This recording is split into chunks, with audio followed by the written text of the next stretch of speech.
انسان اس سے غلطیاں ہوتی ہیں، کوتاہیاں ہوتی ہیں، گناہ بھی ہوتے ہیں.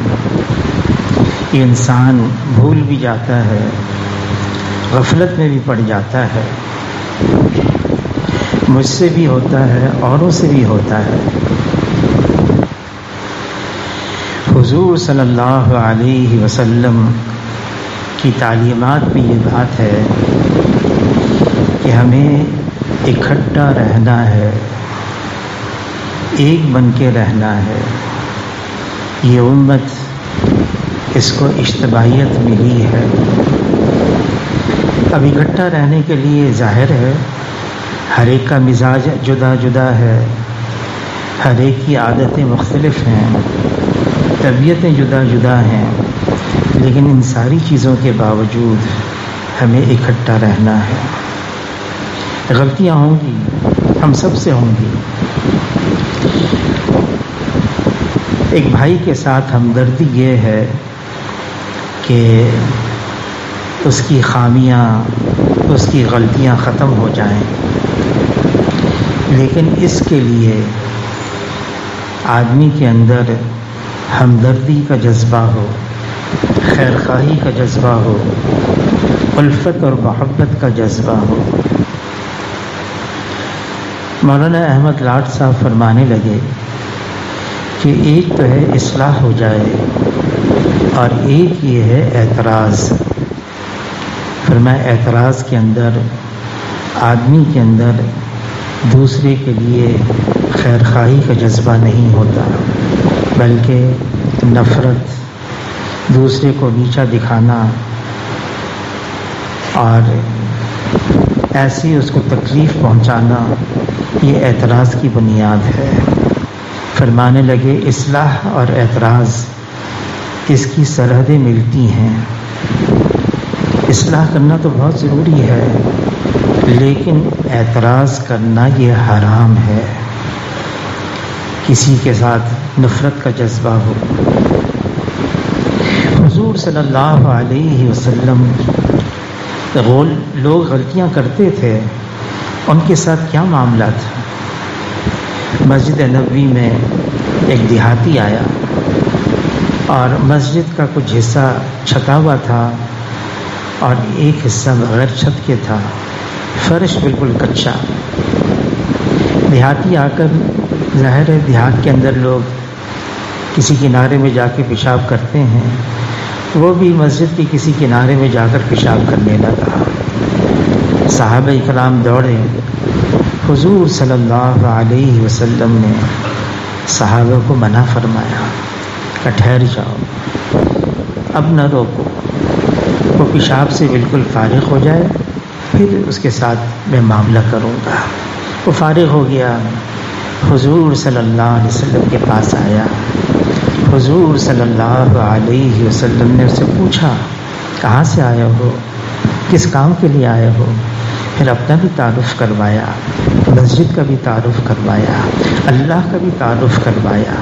اللہ پاک ہیں، اللہ میں کوئی کمی نہیں، کوئی کجی نہیں، کوئی خامی نہیں، ہر عیب سے یکطر پاک اور صاف ہیں. اور یہ جگہ بھی ہم نے عبادت کے لیے رکھی اللہ کی، اس کو بھی پاک رکھا ہوا ہے. پیشاب ناپاک ہے، اب تم دیکھنا جہاں تم نے پیشاب کیا ہے اس کو ہم کیسے پاک کرتے ہیں. صحابہ سے فرمایا یہ ناپاک جگہ مٹی ہٹاؤ اور اس کی جگہ پاک صاف مٹی ڈال دو. حضور صلی اللہ علیہ وسلم نماز کھڑی ہو گئی، جماعت کھڑی ہو گئی، جماعت سے فارغ ہوئے. ایک صحابی نے عرض کیا اے اللہ کے رسول، میں اور یہ ساتھی ہم اکٹھے مسجد میں داخل ہوئے، جماعت کھڑی تھی، انہوں نے کیا کیا، ابھی داخل ہوئے ہی ہیں مسجد کے اندر، انہوں نے فوراً نیت باندھ لی اور چلتے چلتے چلتے چلتے جماعت میں شریک ہو گئے، صف میں آ کے مل گئے. تو حضور صلی اللہ علیہ وسلم نے پوچھا تم نے ایسے کیا؟ کہا. پھر فرمایا بتاؤں تم نے ایسا کیوں کیا؟ تم چاہتے تھے میں جلدی سے جماعت میں شامل ہو جاؤں. جماعت کی صف میں مل جاؤں، تمہاری یہ چاہت تھی، اس لیے تم نے ایسا کیا۔ تو عرض کیا اللہ کے رسول ہاں اس لیے میں نے ایسا کیا۔ پھر فرمایا لیکن آئندہ ایسا نہیں کرنا۔ بس بات ختم ہو گئی۔ حضور صلی اللہ علیہ وسلم کوئی مخاطب آتا اس سے بات کر رہے ہوتے اور وہ اس کا انداز کچھ اور ہوتا، حضور صلی اللہ علیہ وسلم نے کبھی بھی کسی مخاطب کی دل آزاری نہیں فرمائی۔ انس بن مالک رضی اللہ تعالیٰ عنہ 10 سال کی عمر میں حضور کی خدمت میں رہے، 10 سال خدمت میں رہے اور فرماتے ہیں کہ میں نے بڑی غلطیاں کی، بہت غلطیاں کی، لیکن کبھی ایسا نہیں ہوا کہ حضور صلی اللہ علیہ وسلم نے مجھ سے یوں فرمایا ہو کہ ایسا کیوں کیا اور ایسا کیوں نہیں کیا، کبھی نہیں فرمایا۔ ہم سب غلطیاں کرتے ہیں، غلطیاں ہوتی ہیں، کرتے رہیں گے غلطیاں، بعض غلطیاں تو واقعی بہت بڑی ہوتی ہے۔ حضور صلی اللہ علیہ وسلم نے اپنے چند بہت ہی قریب صحابہ سے ایک بات فرمائی، راز کی بات تھی کہ اس طرح سے ہم مکہ مکرمہ میں داخل ہوں گے اور وہ فتح مکہ کا موقع ہوگا، لیکن یہ راز میں بات رکھی، کہیں مکے والوں کو پتہ نہ چل جائے۔ جبرائیل علیہ السلام تشریف لیا ہے اور اطلاع دی جناب رسول اللہ صلی اللہ علیہ وسلم کو کہ ایک عورت آپ کا راز لے کر جا رہی ہے مکے کی طرف، ایک پرچہ ہے اس کے پاس، اس کو روکا جائے، وہ پرچہ پہلے لیا جائے، اس کو یہاں اپنے پاس بلائیں۔ حضور صلی اللہ علیہ وسلم نے علی رضی اللہ تعالیٰ عنہ اور ایک صحابی سے فرمایا جاؤ، ایک عورت ہے اس راستے پر ہے اور اس کے پاس ایک پرچہ ہے جس میں میرا راز فاش کیا جا رہا ہے، وہ پرچہ بھی لے کر آؤ، اس عورت کو بھی گرفتار کر کے لاؤ۔ علی رضی اللہ تعالیٰ عنہ اپنے ساتھی کے ساتھ اسی راستے پر گئے، وہ عورت مل گئی، اس کی تلاشی لی، وہ پرچہ نہ ملا۔ اب یقین ہے کہ وحی کے ذریعے سے حضور صلی اللہ علیہ وسلم کو اطلاع مل گئی، تو علی رضی اللہ عنہ کہا ہم نے تو باہر کی تلاشی لے لی ہے، پرچہ نہیں ملا، دیکھو تم عورت ذات ہو، ایسا نہ ہو ہمیں ایسی تلاشی لیں اور تمہاری بے حرمتی ہو جائے، اس لیے از خود تم بتا دو وہ پرچہ کہاں ہے۔ وہ عورت گھبرا گئی، اس نے کہا وہ پرچہ میرے پاس ہے۔ اس نے اپنے بالوں کی چوٹی کھولی اور اس میں سے پرچہ نکال لیا، وہ پرچہ بھی لیا، عورت کو گرفتار کر کے حضور کی خدمت میں لے کر آئے۔ کیا ہوا، کیسے ہوا؟ عورت نے بتا دیا کہ حاتب ابن ابی بلتہ ایک صحابی ہیں، انہوں نے یہ پرچہ دیا تھا اور اتنا انعام کا وعدہ بھی کیا۔ حاتب ابن ابی بلتہ کو بلایا گیا، کہ کیا کیا تم نے؟ تو عرض کیا اے اللہ کے رسول، بات یہ ہے سب کے خاندان والے قریب ترین رشتہ دار تو یہاں آ گئے مدینے میں، میرے قریب ترین رشتہ دار ابھی تک مکے میں ہیں۔ میں نے یہ سوچا کہ اگر میں مکے والوں سے کوئی بھلائی کر دوں تو میرے رشتہ داروں کے ساتھ وہ معاملہ اچھا رکھیں گے، میں نے اس نیت سے یہ پرچہ لکھا۔ اب حضور صلی اللہ علیہ وسلم کا راز فاش ہو رہا ہے۔ عمر رضی اللہ تعالیٰ عنہ بڑے جلیل تھے، وہ بھی وہاں موجود تھے، انہوں نے عرض کیا اے اللہ کے رسول مجھے اجازت دیں میں ان کا سر قلم کروں۔ تو حضور صلی اللہ علیہ وسلم نے فرمایا اے عمر تم کیا بات کر رہے ہو، یہ تو بدری ہیں اور اللہ تعالیٰ نے بدر میں شریک ہونے والوں کے اگلے اور پچھلے سب معاف کر دیے۔ اور انہوں نے جو عذر پیش کیا حاتب ابن ابی بلتہ نے، حضور صلی اللہ علیہ وسلم کا عذر قبول کر لیا۔ حالانکہ یہ بہت بڑی بات تھی، امت کو ایک پیغام دیا ہے، انسان سے غلطیاں ہوں گی، اگر اس میں گنجائش نکل آتی ہے معاف کرنے کی تو معاف کرو۔ اللہ تعالیٰ کلام پاک میں فرماتے ہیں لمن صبر وغفر ان ذلک لمن عزم الامور، لمن صبر وغفر، صبر بھی کرے آدمی، معاف بھی کرے، درگزر کر دے۔ اور اللہ تعالیٰ فرماتے ہیں بڑی ہمت کی باتیں ہیں، اس کے لیے ظرف بھی بڑا چاہیے۔ حضور صلی اللہ علیہ وسلم نے ایسا معاشرہ قائم کیا، غلطیاں ہوتی تھیں، بہت ہوتی تھیں، آپس میں ابو بکر رضی اللہ تعالیٰ عنہ اور ایک صحابی میں، ایک ساتھی میں باتوں میں بات بڑھ گئی، تو ابو بکر رضی اللہ تعالیٰ عنہ نے خیال آ گیا فوراً کہ میں نے تو ان کو سخت لفظ کہہ دیا، اور ان سے کہا ابو بکر رضی اللہ تعالیٰ عنہ نے بھائی یہ لفظ تو مجھے کہہ دو تاکہ بدلہ ہو جائے۔ تو انہوں نے کہا جن سے سخت لفظ کہہ دیا میں بدلہ نہیں لوں گا۔ تو ابو بکر نے فرمایا بدلہ لو ورنہ میں حضور سے جا کے شکایت کروں گا۔ تو یہ صحابی پریشان ہو گئے، خود الٹا مجھے سخت لفظ کہہ دیا اور میری شکایت کریں گے۔ اپنے قبیلے والوں کے پاس آئے، قبیلے والوں نے کہا تم پہلی حضور کے پاس چلے جاؤ، سارا قصہ سناؤ۔ حضور کی خدمت میں آ گئے، عرض کیا اے اللہ کے رسول میرے میں اور ابو بکر کے درمیان میں کوئی بات ہو گئی، انہوں نے کوئی سخت لفظ کہہ دیا، پھر وہ مجھ پر فرمانے لگے مجھ سے یہ سخت لفظ تم مجھے لوٹا دو تاکہ بدلہ ہو جائے۔ تو میں نے انکار کر دیا، میں نہیں بدلہ لیتا۔ تو اس پر فرمانے لگے بدلہ لو ورنہ میں حضور سے شکایت کروں گا، میں اس لیے آپ کی خدمت میں آیا ہوں، ہو سکتا ہے وہ میری شکایت لے کر آ جائیں آپ کے پاس۔ تو حضور صلی اللہ علیہ وسلم نے فرمایا بہت اچھا کیا، تم نے بدلہ نہ لیا، تم یوں کہہ دو اے ابو بکر میں نے اللہ کے لیے تمہیں معاف کر دیا۔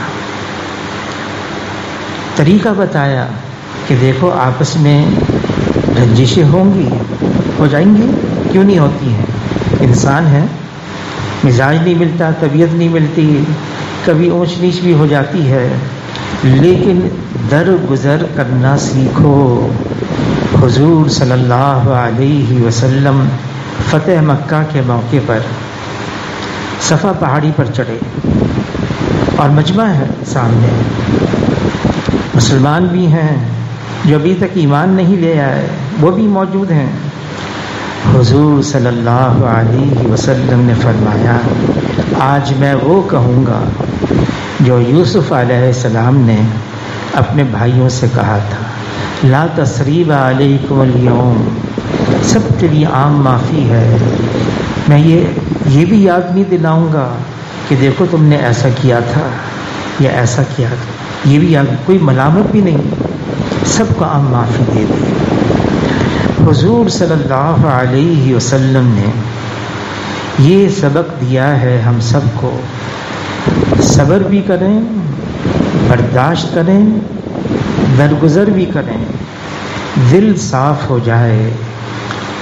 اچھا اصلاح کرنا تو ضروری ہے، فرمایا کہ یہ تبلیغ کا کام تو اقوام عالم کو رخ پر لے کر آنا ہے، صحیح رخ پر آ جائیں، یہ کام اس لیے ہے، لیکن یہ کام ہوگا حکمت سے۔ مولانا سعید خان صاحب رحمۃ اللہ علیہ فرمانے لگے جس نے اس راستے میں مردم شناسی، موقع شناسی، وقت شناسی نہ سیکھی تو اس نے تبلیغ نہیں سیکھی۔ ہمیں اس ساتھی سے بات کرنی ہے، اس موقع پر کیا بات کرنی ہے، اس سے کیا بات کرنی ہے، کس انداز سے بات کرنی ہے، یہ ساری چیزیں ضروری ہیں۔ ایک بزرگ تھے میاں جی عبداللہ صاحب، رائیونڈ کا جو مرکز ہے وہ زمین انہوں نے شروع میں انہوں نے ہی دی۔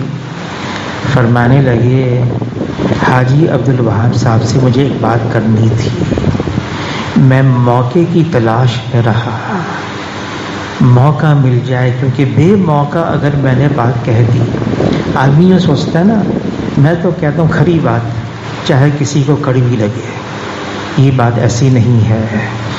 فرمایا مولانا سعید خان صاحب رحمۃ اللہ علیہ نے، اگر آپ نے حق بات کو بھی بے موقع کہہ دیا تو آپ نے اس حق بات کو ضائع کر دیا، اور بعض اوقات بے موقع حق بات کہنے سے بجائے صلح صفائی کے فساد مچتا ہے اور انتشار ہوتا ہے۔ تو میاں جی عبداللہ فرمانے لگے، حاجی صاحب سے مجھے ایک بات کرنی تھی، میں موقع کی تلاش کرتا رہا۔ فرمایا مجھے 10 سال انتظار کرنا پڑا اس موقع کے لیے، 10 سال کے بعد وہ موقع ملا، پھر میں نے حاجی صاحب سے وہ بات کی اور حاجی صاحب نے وہ بات قبول کر لی۔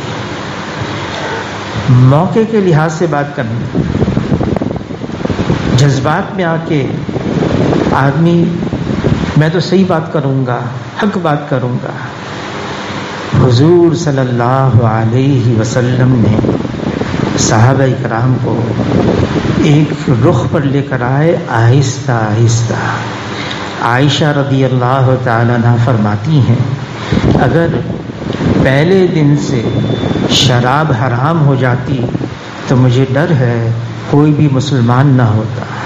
نماز پہلے فرض ہوئی ہے اور شراب حرام ہوئی ہے مدینہ منورہ میں آ کر، لیکن اتنی استعداد ان کے اندر پیدا کی گئی تھی کہ اللہ کے احکامات کو قبول کیا جائے اور قبول کر لیں۔ اور جب شراب کی حرمت کا اعلان ہوا مدینے میں، تو اس رات کو مدینے کی گلیوں میں کیچڑ ہو گیا، اتنا شراب بہا گیا اور اس کو ضائع کیا گیا۔ آدمی کے اندر اتنی استعداد پیدا کی جائے کہ وہ قبول کر لے۔ حضور صلی اللہ علیہ وسلم کے پاس ایک صحابی آئے۔ دیکھیں اللہ تعالیٰ نے صحابہ کو استعمال کیا ہمارے لیے، ورنہ ایک صحابی کا رتبہ درجہ اتنا اونچا ہے کہ بعد آنے والے سارے غوث، کتب، ابدال، ولی اللہ کو جمع کیا جائے، سب کو جمع کیا جائے، ایک صحابی کی برابری نہیں کر سکتے۔ صحابی کیا، ایک صحابی کے بدن کے ایک بال کی بھی برابری کر نہیں سکتے۔ اتنا اللہ نے ان کا مقام اونچا رکھا ہے صحابہ کا، لیکن استعمال کیا ہمارے لیے۔ تو صحابی آئے حضور کی خدمت میں، عرض کیا، اے اللہ کے رسول، مجھے آپ سے اجازت لینی ہے۔ کس چیز کی؟ مجھے آپ زنا کی اجازت دے دیں۔ حضور صلی اللہ علیہ وسلم امام الانبیاء ہیں، سید ولد آدم ہیں، سید الاولین ہیں، سید الآخرین ہیں۔ یہاں تو اگر کوئی ہم سے کوئی ایسی بات کہہ دے، ہم تو جذبات میں آ جائیں گے، اسے لڑ پڑیں گے۔ حضور صلی اللہ علیہ وسلم کو اپنے پاس بٹھایا اور پھر اپنے قریب کیا، بہت قریب کیا، اور حضور صلی اللہ علیہ وسلم نے اس سے رشتہ داریاں پوچھی۔ تمہاری بیٹی ہے، تمہاری بہن ہے، تمہاری بیوی ہے، سارے رشتے گنوائے۔ پھر فرمایا جس کا مفہوم ہے تم یقیناً یہ بات پسند نہیں کرو گے کہ تمہارے ان رشتہ داروں سے کوئی ایسا عمل کرے، ایسا فعل کرے۔ عرض کیا اللہ کے رسول، میں پسند نہیں کروں گا۔ فرمایا اور بھی اسی طرح سے پسند نہیں کریں گے۔ پھر اس کو سمجھا کے چھوڑنے دیا۔ حضور صلی اللہ علیہ وسلم نے اپنا دست مبارک اس کے سینے پر رکھا، پھر اس کے لیے دعا مانگی، اور یہ صحابی جب اٹھے وہاں سے فرماتے ہیں اس فعل سے زیادہ مبغوض کوئی فعل میرے نزدیک نہیں رہا، نفرت ہو گئی۔ رخ پہ لے کر آنا، آدمی کی اصلاح ضرور ہو لیکن اس کے لیے موقع بھی ہے، اس سے کس انداز سے بات کرنی ہے، اس جگہ ان سے کیسے بات کریں۔ حضور صلی اللہ علیہ وسلم نے غیروں کا پہلے دل جیتا اپنے اخلاق سے۔ حضور کے اخلاق، اللہ تعالیٰ نے حضور صلی اللہ علیہ وسلم والے اخلاق کی قسم کھائی ہے، انک لعلی خلق عظیم، بہت بلند اخلاق والے۔ علی رضی اللہ تعالیٰ عنہ سے حضور صلی اللہ علیہ وسلم نے فرمایا، علی تمہیں اولین و آخرین کے بہترین اخلاق بتاؤں؟ کوئی ظلم کرے اس کو معاف کرو، کوئی برائی کرے اس کے ساتھ بھلائی کرو، کوئی عطا سے محروم رکھے اس کو عطا کرو۔ اب بولنے میں تو یہ بہت آسان ہے، میں نے اپنی زبان پر یہ الفاظ ادا کیے، آپ نے بھی سن لیے۔ عمل کے اندر یہ اتنے آسان نہیں ہے، اس کے لیے اپنے پر بڑی محنت کرنی ہوتی ہے۔ وہ کیا محنت ہے؟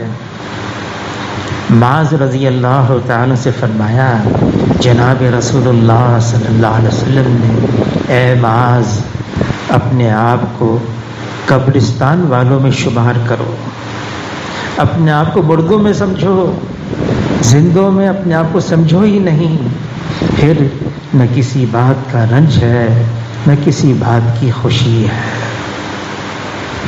جب آدمی یہ سوچتا ہے نا، آدمی کو کب تکلیف پہنچتی ہے، اس نے مجھے ایسے کیوں کہا، اس نے میرے ساتھ ایسا کیوں کیا، آدمی کے اندر جب اس کو دل میں رکھتا ہے، فرمایا جب آدمی اپنے دل میں ایسی باتیں رکھتا ہے، یہ دل کی کدورت ہے، یہ دل کا میل ہے، اور فرمایا دل کی کدورت آدمی کی ترقی کے لیے رکاوٹ ہے، اس کی روحانیت میں، اس کی ایمانی کیفیت میں رکاوٹ ہے۔ دل صاف رہے ہر ایک سے، چاہے کتنا ہی اس نے کچھ کیا ہو۔ حضور صلی اللہ علیہ وسلم کی مجلس ہے، فرمایا تھوڑی دیر میں ایک آدمی یہاں سے داخل ہوگا اور وہ جنتی ہے۔ اللہ کے رسول ان کے بارے میں یوں فرمائیں، یہ جنتی ہے۔ صحابہ نے دیکھا جو مجلس میں تھے، ایک آدمی داخل ہوا، اس کی داڑھی سے وضو کا پانی ٹپک رہا تھا اور اس کے بائیں ہاتھ میں اس کے جوتے تھے۔ داخل ہوا، سب نے اس کی طرف دیکھا کہ اللہ کے رسول اس کے بارے میں فرما رہے ہیں جنتی ہے۔ اب صحابہ کرام کو، وہ تو جنت کی طلب میں تھے، ان کو شوق تھا جنت کا۔ انس بن نضر رضی اللہ تعالیٰ عنہ نے احد کے میدان میں پوچھا، اگر میں نے اپنی جان دے دی اللہ کے لیے تو مجھے کیا ملے گا؟ حضور نے فرمایا تمہارے لیے جنت ہے۔ یہ سننا تھا کہ انس بن نضر رضی اللہ عنہ سواری پر بھاگتے ہوئے، مجھے احد پہاڑ کی اس جانب جنت کی خوشبو آ رہی ہے، جنت کی خوشبو آ رہی ہے، اور شہید ہو گئے۔ اور واقعی ان کو جنت کی خوشبو آ رہی تھی، ان کی زبان پر جو ہوتا تھا وہ ان کے دل میں ہوتا تھا اور حقیقت ہوتی تھی۔ ایک صحابی کو بڑا شوق کہ اللہ کے رسول نے ان کے بارے میں فرمایا یہ جنتی ہیں، ان کے پاس پہنچ گئے۔ میں آپ کا مہمان بننا چاہتا ہوں۔ صحابہ کرام مہمان نواز، فرمایا جس سے اللہ راضی ہوں، خوش ہوں، ان کی یہاں مہمان بھیجتے ہیں۔ مہمان کسی کے گھر آ جائے اللہ کی رحمت آتی ہے۔ مہمان کسی کے گھر آتا ہے، وہ اپنے مقدر کا رزق لے کر آتا ہے، جب جاتا ہے تو صاحب خانہ کے تمام گناہوں کو ساتھ لے کے چلا جاتا ہے۔ میں مہمان بننا چاہتا ہوں۔ ٹھیک ہے، مہمان بنے آپ، میں آپ کی مہمانی کروں گا۔ 3 دن 3 راتیں مہمان بنے رہے۔ 3 دن 3 رات کے بعد کہنے لگے میں نے اللہ کے رسول سے آپ کے بارے میں سنا، آپ جنتی ہیں، مجھے شوق ہوا میں آپ کے پاس رہوں، آپ کا وہ عمل دیکھوں، وہ کون سا عمل ہے کہ اللہ کے رسول آپ کے بارے میں فرما رہے ہیں آپ جنتی ہیں، تاکہ وہ عمل میں بھی اختیار کر لوں، میں بھی جنتی بن جاؤں۔ لیکن 3 دن 3 رات جو آپ کرتے ہیں وہ میں بھی کرتا ہوں، کوئی خاص فرق نظر نہیں آیا۔ آپ ہی بتا دیں آپ کا وہ کون سا عمل ہے؟ کہنے گا میرا کوئی ایسے خاص عمل نہیں، ہاں ایک بات ہے، روز رات کو جب میں سونے لیٹتا ہوں اپنے دل کو سب کی طرف سے صاف کر لیتا ہوں۔ یہ اچھل پڑے صحابی، واللہ یہی وہ عمل ہے، یہی وہ عمل ہے کہ جس کے بارے میں اللہ کے رسول نے فرمایا آپ جنتی ہیں، سب کی طرف سے دل صاف ہو، سب کی طرف سے کتنی ہی تکلیف پہنچائی ہو دل صاف ہو جائے۔ دل کے اندر اگر کسی کے بارے میں میل رہتا ہے اس کو تکلیف پہنچے نہ پہنچے نقصان ہمارا ہو جاتا ہے۔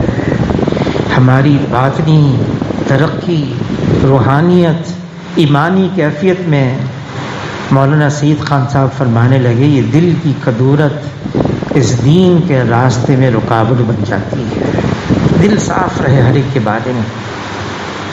اب ظاہر ہے اس کے لیے محنت کرنی پڑے گی، مشق کرنی ہوگی، اتنا آسان تو نہیں ہے، لوگ تکلیف پہنچاتے ہیں، تکلیف ہو جاتی ہے، لیکن اس کے باوجود مفتی شفیع صاحب رحمۃ اللہ علیہ فرمانے لگے کسی کے لیے تکلیف پہنچی ہے دل صاف رہے، میں یہ عمل کرتا ہوں، میں اس کے لیے دعائیں مانگنا شروع کر دیتا ہوں، اے اللہ اس کو یہ بھی عطا فرما دے، اس کو یہ بھی عطا فرما دے، اس کے گناہوں کو بھی معاف کر دے، اس کے لیے میں دعائیں شروع کر دیتا ہوں۔ فرمانے لگے دل پر تو بہت آرے چلتے ہیں، دل کو بہت تکلیف ہوتی ہے، لیکن آہستہ آہستہ دل اس کی طرف سے بالکل صاف ہونے لگتا ہے۔ حضور صلی اللہ علیہ وسلم احد کے میدان میں دندان مبارک بھی شہید ہوئے، زخمی بھی ہو گئے، گڑھے میں بھی گر گئے۔ صحابہ نے عرض کیا اے اللہ کے رسول ان کے لیے بد دعا کریں۔ حضور صلی اللہ علیہ وسلم نے ہاتھ اٹھائے، صحابہ جنہوں نے کہا نا ان کے لیے بد دعا کریں، کہنے لگے بس اب ان کا کام ہو گیا۔ حضور صلی اللہ علیہ وسلم ہاتھ اٹھا کے کیا مانگا؟ اے اللہ میری قوم کو ہدایت دے دے، یہ جانتی نہیں، ان کو معلوم نہیں، یہ مانگا۔ کیا الفاظ تھے؟ اے اللہ میری امت لا علم ہے، ان کو پتہ نہیں ہے، یہ جانتے نہیں ہیں، اس وجہ سے یہ کر رہے ہیں۔ تعویل پیش کر دی صحابہ کے سامنے کہ دیکھو اگر ان کو پتہ ہوتا نا جیسے تم کو پتہ ہے کبھی ایسا کام نہ کرتے۔ آدمی گمان اچھا باندھے، تعویل پیش کرے، کسی کی طرف سے کوئی ایسی چیز ہو جائے اور اگر واقعی غلطی پتہ چل گئی کہ اس نے یہ قصور کیا ہے، تعلیم ہے حضور صلی اللہ علیہ وسلم کی، اس کی تشہیر مت کرو، چھپاؤ، اعلان مت کرو، پردہ پوشی کرو، پردہ دری مت کرو۔ عمر رضی اللہ تعالیٰ عنہ خلیفہ وقت ہیں، اللہ نے ان کی ایک عادت بنائی تھی، مدینہ منورہ کی گلیوں میں گشت کرتے تھے حالات معلوم کرنے کے لیے۔ عبداللہ ابن مسعود رضی اللہ تعالیٰ عنہ ان کے ساتھی ہیں، رات کا وقت ہے اور گلیوں میں گشت کر رہے۔ مدینہ منورہ کی ایک مکان میں سے عجیب آواز آئی۔ امیر المومنین ہیں، خلیفہ وقت ہیں، عمر رضی اللہ تعالیٰ عنہ عبداللہ ابن مسعود کو کہا یہیں رکو تم، دیوار پھلاند کر گئے اندر، دیکھا عجیب منظر ہے، ایک شخص ہے، شراب کا پیالہ بھی ہے۔ اتنا غصہ ہوئے عمر رضی اللہ تعالیٰ، ویسے ہی جلالی تھے، اتنا ڈانٹا اب صحابہ تو وہ صحابہ ہوتے ہیں، اس نے ٹھہر جائیں امیر المومنین، ٹھہر جائیں، میں ایک غلطی کا مرتکب ہوں، میں بتاتا ہوں اپنی کتنی غلطیاں کی ہیں۔ حکم یہ ہے اجازت لے کر داخل ہو، حکم یہ ہے دروازے سے داخل ہو، حکم یہ ہے آتے کے ساتھ ہی پہلے سلام کرو، حکم یہ ہے ٹو مت لگاؤ، تجسس مت کرو۔ یہ 4 آپ نے غلطیاں کی ہیں۔ عمر رضی اللہ تعالیٰ 4 غلطیاں کی ہیں۔ میں ایسی چیخ نکلی، جلدی سے اپنا کپڑے کا کونا لے کر منہ میں ڈال دیا کہ باہر جو میرے ساتھی کھڑے ہیں ان کو آواز نہ پہنچے، اور پھر واپس آ گئے۔ عبداللہ ابن مسعود رضی اللہ عنہ دیکھا، پوچھا کیا ہوا؟ کہا کچھ نہیں ہوا۔ 1 دن 2 دن کئی دن گزر گئے۔ اب عمر رضی اللہ عنہ کی مجلس ہے، وہ صحابی آ گئے، بیٹھے ہوئے مجلس میں، نظریں ٹکرائیں، وہ تھر تھر کانپنے لگا، اب کیا ہوگا؟ مجلس ختم ہوئی، وہ جلدی سے قریب آ کے کہنے لگا، امیر المومنین اپنا کان قریب کریں۔ عمر رضی اللہ عنہ کان قریب کیا اور یوں فرمایا، اس واقعے کے بعد، اس رات کے بعد میں نے منہ نہیں لگایا، میں نے سچی توبہ کر لی ہے۔ عمر رضی اللہ عنہ کا تم بھی اپنا کان قریب کرو، میں نے اس واقعے کی خبر کسی کو نہیں دی، اللہ جانتا ہے، اور میں اور تمہیں بس کیا ہے چھپایا، توبہ بھی اس نے کر لی۔ مولانا احسان صاحب فرمانے لگے، ہم نے کسی کو غلطی کرتے ہوئے تو دیکھا ہے، ہو سکتا ہے اس نے توبہ کر لی ہو، اس کی توبہ کرتے ہوئے ہم نے نہیں دیکھا۔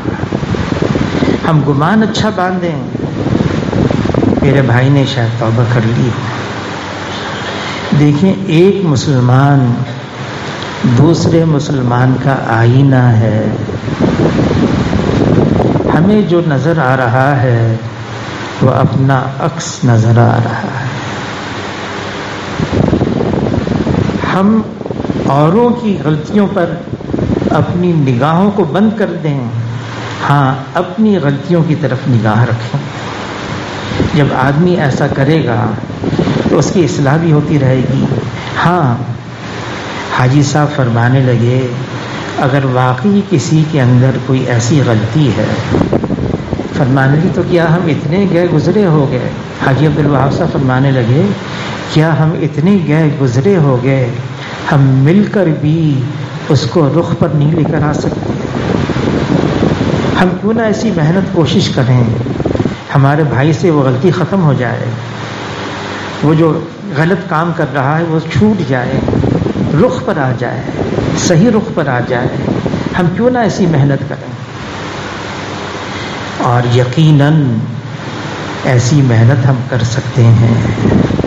کتنے ایسے ہیں جن کی زندگی اللہ نے بدل دی، ہم نے تبلیغ میں دیکھا ہے، پتہ نہیں کس رخ پر تھے، جب اللہ کی طرف سے حکم آیا، جب اللہ کی طرف سے فیصلہ آ گیا، اللہ نے ان کی زندگی بدل دی۔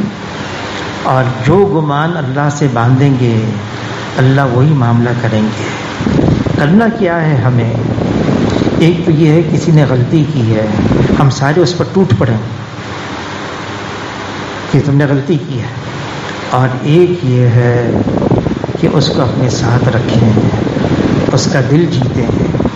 اگر دل جیت لیا پھر جس رخ پر بھی ہم لے کر آ سکتے ہیں لے کر آ سکتے ہیں۔ اگر دل نہ جیتا کسی کا، ہم نے اس کو اپنے سے خوف زدہ کر لیا، ڈرایا دھمکایا، تو وہ تو ٹوٹ گیا، وہ رخ پر کیسے آئے گا؟ اپنے اخلاق سے، اپنے کردار سے، اپنے عمل سے ہم رخ پر لے کر آ سکتے ہیں۔ ہاں، یہ اور بات ہے کہ ہدایت تو صرف اللہ کے ہاتھ میں ہے۔ انک لا تہدی من احببت، یہ تو اللہ نے واضح فرما دیا، لیکن ہدایت کے لیے کوشش کرنا یہ تو ہمارے ذمے ہے۔ ہم جتنا کر سکتے ہیں اتنا تو کریں، جتنی ہماری استعداد ہے، جتنی ہماری قوت ہے، جتنی ہماری طاقت ہے ہم وہ کریں۔ لیکن اگر جذبات میں آ کے اگر ہم بے موقع اور اس کی ہم نے عزت نفس کی بھی قدر نہ کی اور پھر اس کے ساتھ وہ معاملہ کیا، نتیجہ اس کا الٹ نکلے گا، برعکس نکلے گا۔ حضور صلی اللہ علیہ وسلم نے دشمنوں کے ساتھ بھی معاملہ کیا ہے، ان کے ساتھ اچھائی کا معاملہ کیا ہے اور ایسا معاملہ کیا ہے ان کا دل جیتا ہے اپنے اخلاق کے ذریعے سے۔ حضور صلی اللہ علیہ وسلم نے صحابہ کرام سے یہی فرمایا۔ حضور اپنے گھر میں تھے، عائشہ رضی اللہ تعالیٰ عنہا فرماتی ہیں دو صحابہ کا مسجد کے اندر آپس میں جھگڑنے کی آواز آئی۔ آواز یہ تھی کہ کسی نے قرض لیا تھا تو جس سے قرض لیا تھا وہ مطالبہ کر رہا تھا، تو کہنے لگا دیکھو اس وقت تو میں پورا دے نہیں سکتا، کچھ لے لو، کچھ بعد میں لے لینا۔ تو اس نے اللہ کی قسم کھائی کہ میں سارا بھی لوں گا۔ حضور صلی اللہ علیہ وسلم گھر سے باہر تشریف لائے، مسجد میں آئے، یوں فرمایا کہ یہ نیکی نہ کرنے پر اللہ کی قسم کون کھا رہا ہے؟ فرمایا نیکی نہ کرنے پر اللہ کی قسم کون کھا رہا ہے؟ وہ صحابی فوراً احساس ہوا، اے اللہ کے رسول یہ جتنا دے سکتا ہے دے دے، باقی سب میں نے معاف کر دیا۔ ابو بکر رضی اللہ تعالیٰ عنہ اپنے غلام کے ساتھ ہیں، حضور کے ساتھ ہیں، غلام سے کوئی غلطی ہو گئی، اس کو لعن طعن کر دیا۔ ابو بکر رضی اللہ تعالیٰ عنہ، حضور صلی اللہ علیہ وسلم نے فرمایا صدیق اور لعن طعن یہ اکٹھے نہیں ہو سکتے، صدیق اور لعن طعن یہ اکٹھے ہو نہیں سکتے۔ فوراً ابو بکر رضی اللہ عنہ نے فرمایا اے اللہ کے رسول آپ گواہ رہیے اس غلام کو میں نے آزاد کر دیا۔ فوراً رجوع کرتے تھے، پلٹتے تھے۔ ہاں اگر کسی سے کوئی غلطی ہو گئی ہو اور ہم اس کے اندر اتنی طاقت نہیں رکھتے کہ ہم اس کی اصلاح کریں، ہم تدابیر تو اختیار کر لیں، ہم سوچیں کیا کر سکتے ہیں ہم اس کے لیے، اس کی اصلاح ہو جائے، یہ ٹھیک ہو جائے، یہ گندی عادت اس سے چھوٹ جائے، ہماری صلاح صفائی ہو جائے۔ ہم یہ تو سوچ سکتے ہیں اگر ہمارے اطراف میں کوئی ایسے ساتھی ہیں جس کی وہ بات سن لیتا ہے، جس کی بات مان لیتا ہے، ہم اس کا سہارا بھی لے سکتے ہیں، اس کو اپنے ساتھ شامل کر سکتے ہیں، اس کو اپنے ساتھ ملا کر اور پھر اس کے ساتھ بات کر سکتے ہیں۔ ایک دم سے کاٹ دینا اس کو اپنے سے نہیں ہو سکتا، ایسا نہیں ہے۔ حضور صلی اللہ علیہ وسلم نے تو منافقین کے ساتھ بھی معاملہ کیا ہے۔ عبداللہ ابن ابی بن سلول رئیس المنافقین ہیں، رئیس سب سے بڑا منافق، سردار تھا منافقوں کا، بڑی تکلیف پہنچائی۔ اچھا اس کا انتقال ہو گیا، مر گیا، معاملہ ختم ہو گیا؟ نہیں، حضور صلی اللہ علیہ وسلم امت کو ایک بات پہنچا رہے ہیں، ایک پیغام دے رہے ہیں۔ مر گیا، حضور صلی اللہ علیہ وسلم نے اپنا جبہ مبارک اتار کر اس کے جنازے پر رکھ دیا، شاید اللہ کو رحم آ جائے، شاید اللہ کو رحم آ جائے۔ نماز جنازہ پڑھانے کے لیے آگے بڑھے عمر رضی اللہ تعالیٰ عنہ، بعد میں فرماتے میں اپنی جرت پر حیرت کرتا ہوں کہ میں نے ایسی جرت کی کیسے۔ میں نے حضور کو پیچھے سے پکڑ کر یوں کہا اے اللہ کے رسول آپ اس کی نماز جنازہ نہ پڑھائیں، یہ تو منافقوں کا سردار، وہ تو اللہ نے وہی نازل فرما دی، منع کر دیا، پھر حضور منع ہو گئے۔ لیکن امت کو یہ بتایا ہے کتنی تکلیفیں پہنچائی کسی نے، اس کے ساتھ پھر بھی کوئی بھلائی کی بات سوچو۔ یہ امت، یہ خیر امت ہے، اخرجت للناس، انسانوں کی بھلائی کے لیے نکالی گئی ہے، انسانوں کی، مسلمانوں کی نہیں، فرمایا انسانوں کی بھلائی کے لیے۔ کوئی ہو انسان، کسی مذہب سے تعلق رکھتا ہو، کسی فرقے سے تعلق رکھتا ہو، کوئی کام کرتا ہو، کسی شغل سے ہو، کسی ملک کا ہو، کسی زبان کا ہو، خیر خواہی، بھلائی، ہمدردی اس کے ساتھ کرنی ہے۔ اور سب سے بڑی بھلائی یہ ہے اس کو رخ پر کیسے لایا جائے، یہ سوچنا ہوگا، اور اس کے لیے تدابیر سوچنی ہوگی، حکمت سے کام لینا ہوگا، حکمت سے۔ عیسیٰ علیہ السلام کو اللہ نے یہ بات پہنچائی، آپ کے بعد ایک ایسی امت آنے والی ہے جو نبیوں کی طرح سے کام کرے گی، نہ ان کے پاس علم ہوگا نہ ان کے پاس حلم ہوگا۔ تو عیسیٰ علیہ السلام حیران، نبیوں کی طرح کام کرے گی، نہ علم ہوگا نہ حلم ہوگا، اور دونوں چیزوں کی ضرورت ہے۔ تو اللہ نے یہ بات پہنچائی، میں اپنے علم میں سے علم دوں گا، میں اپنے حلم میں سے حلم دوں گا۔ اب حلم کیا ہے، یہ ذرا سوچنے کی بات۔ حلم، یہودیوں کا ایک عالم تھا، اس کا نام تھا زید بن سونا۔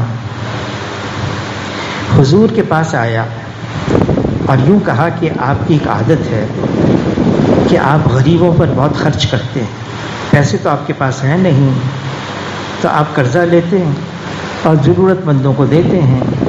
میرے پاس پیسہ ہے، مال ہے، آپ مجھ سے لے لیں اور پھر آپ فلاں فلاں وقت پر آپ واپس لوٹا دیجیے گا۔ سودا ہو گیا، طے ہو گیا معاہدہ۔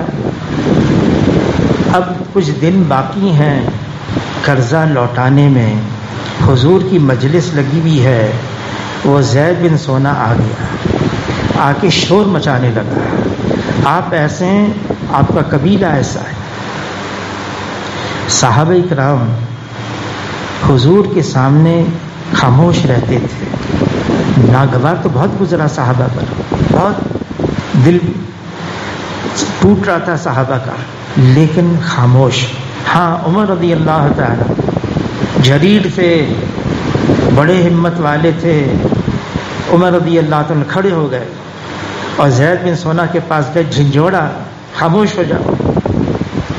حضور صلی اللہ علیہ وسلم نے عمر رضی اللہ عنہ کو اپنے پاس بلایا، کہا عمر کیا ہی اچھا ہوتا تم اس کو یوں سمجھاتے، دیکھو مجلس میں اس طرح سے شور مچانا صحیح نہیں ہے، اور میرے پاس آتے، اگر آپ نے اس سے قرضہ لیا ہے، مانگنے کے لیے آیا ہے تو دے دیں، تم یوں کہتے، اب جاؤ بیت المال سے اس کا قرضہ بھی ادا کرو اور 20 سا جو مزید دو۔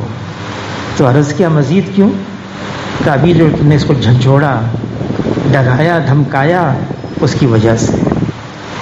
جب یہ سارا معاملہ دیکھا تو زید بن سونا آگے بڑھ کر اشہد ان لا الہ الا اللہ و اشہد ان محمد رسول اللہ، ارے تم نے یہ کیا کیا، ایسا کیوں کیا؟ عرض کیا اے اللہ کے رسول، ہمارے پاس جو آسمانی صحیفے ہیں اس میں نبی کی نشانیاں لکھی ہیں، میں ایک نشانی دیکھنا چاہتا تھا، اس میں لکھا ہے جتنا جاہل کا جہل بڑھتا جاتا ہے، نبی کا حلم اتنا ہی اس قدر بڑھتا چلا جاتا ہے۔ میں یہ حلم دیکھنا چاہ رہا تھا آپ کا، میں نے دیکھ لیا۔ حلم کیا ہے؟ ناگواری پر آدمی ضبط کر لے، صبر کر لے، برداشت کر لے، سہ جائے، فوراً کوئی رد عمل اظہار نہ کرے، فوراً نہیں، ضبط کر لے، یہ ہے حلم۔ اور اللہ تعالیٰ فرماتے ہیں، عیسیٰ علیہ السلام سے فرماتے ہیں، اس امت کو میں اپنے علم میں سے علم دوں گا، میں اپنے حلم میں سے حلم دوں گا۔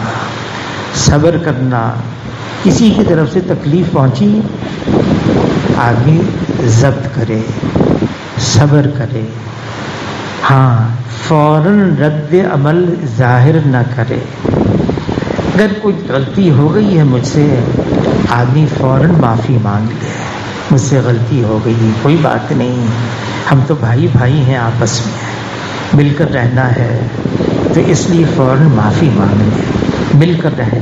اللہ کو یہ بات پسند ہے، ورنہ اگر لڑتے رہیں گے، جھگڑتے رہیں گے، تو جناب رسول اللہ صلی اللہ علیہ وسلم فرماتے ہیں کہ جھگڑنا، یہ لڑنا، یہ دین کو موڑنے والا ہے۔